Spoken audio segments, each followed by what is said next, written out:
It's Rex Sykes. I just posted a video, some suggestions what you can do to be healthy in your mind, your body, your spirit, and in every which way you possibly can. And now I want to talk to you about something that's important. You know, we live in an interesting age where anyone can say anything, apparently, and it's either fact-checked or it's not. You might say something, and social media might take it down and say, well, there's no verification for that. But a lot of our politicians and people can say anything, and they don't get fact-checked, they don't get called out on it, they're not held accountable. And so here's the thing. You got a hurricane, a couple of them, going on in Florida, natural disasters, things that are occurring, people in need, people dying, people scared, people terrified. To politicize that, to in any way, shape, or form suggest anything but the truth, is egregious. It is a most horrible and vile act imaginable, because the people who need help, want help, who seek to get help, can't find help, or are told there is no help. This is a violation of the trust that we should have with politicians or anyone, church leaders, political people, celebrities, whoever it might be. But to use it for gain or for your own personal purposes or for political power or persuasion or influence is just shameful. It's I don't even like this word, but it is sinful. So that said, what can you and I do? We can do our best to help those people in need, to make sure they have access to the help that they need, whether it's food, water, shelter, to donate to the sources who, the first responders and people who can get in and get the necessary things to the people wherever they are, to help the search and rescues. You know, you keep yourself safe. You know, what you do is your decision, but the point being is to find a way to help cut through this chaos, this confusion, this deceit, this disinformation, this misinformation, this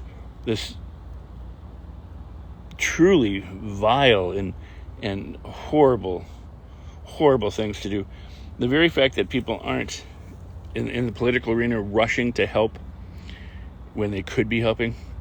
And there are those that are helping. And there is truth, but it's being so distorted by the lies that are coming out saying there is no help, there is no money, the money's been given away to immigrants or whatever it is. It's not true. You know, do some fact checking, do some leg walking and find out the truth. Too often what we do is we listen to the media, or we listen to our friends, or we read something and we agree with it without checking into it. There's so much crap going on right now. You know, Napoleon Hill said that one of the toughest things to do is have access to accurate information, and one of the most necessary things we needed to do was to have access to accurate information, and to ferret that out and not believe in opinion, but search for the facts. And many of us aren't getting the facts. And that's just a shame. That is absolutely a shame. And the media is not doing a really good job of getting it out. They're doing what they can. But there's so much, and there's so many splinters and factions and stuff. You know, people don't even have to listen to anything else. You know, they just listen to their own interests. You know, the corporations decided long ago that we could, hey, you know what, I can market specifically to you. I can find out what all your interests are, what your demographics are, your psychographics. I can find out everything about you. And then I can present messages and stuff just to you and not to somebody else. While that may be a good thing, it's also a really, really bad thing.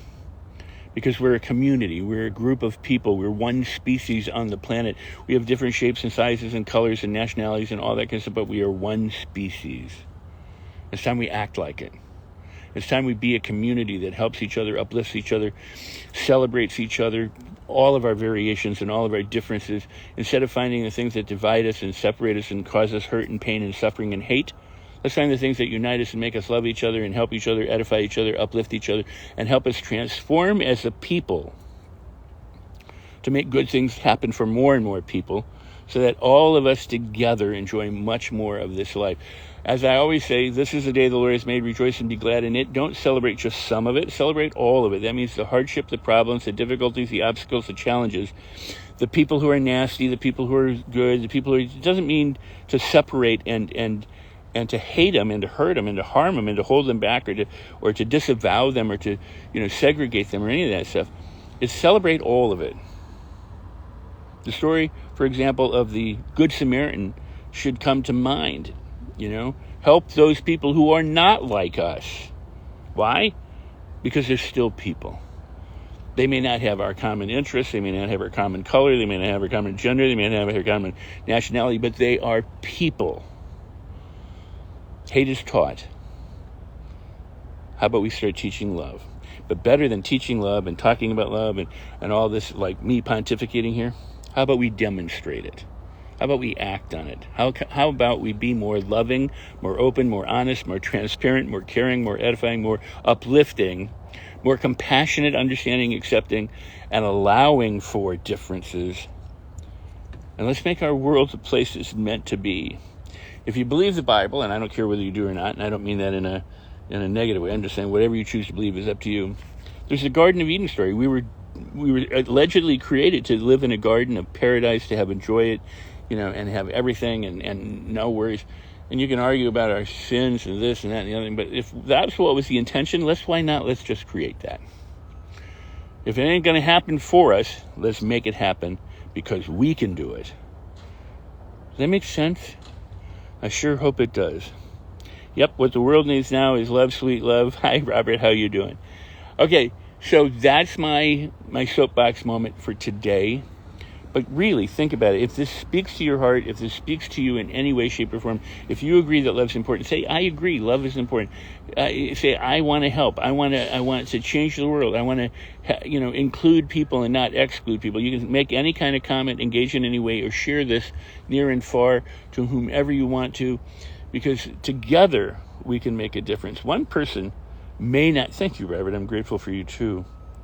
One person may not be able to make a great difference, but a lot of people can. So the stronger we unite in love and compassion and understanding and caring, empathy, and there's nothing more satisfying than helping another person up. If someone falls and you can help them up, if somebody drops something, you pick up their groceries or open a door for them, and you feel good and they feel good.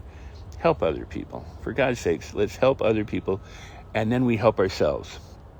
And let's be accountable and responsible to helping people, not just pass it on to somebody else and not expect other people to do it for us, but let's just really do it. Let's make a difference in someone's life today and in the lives of many.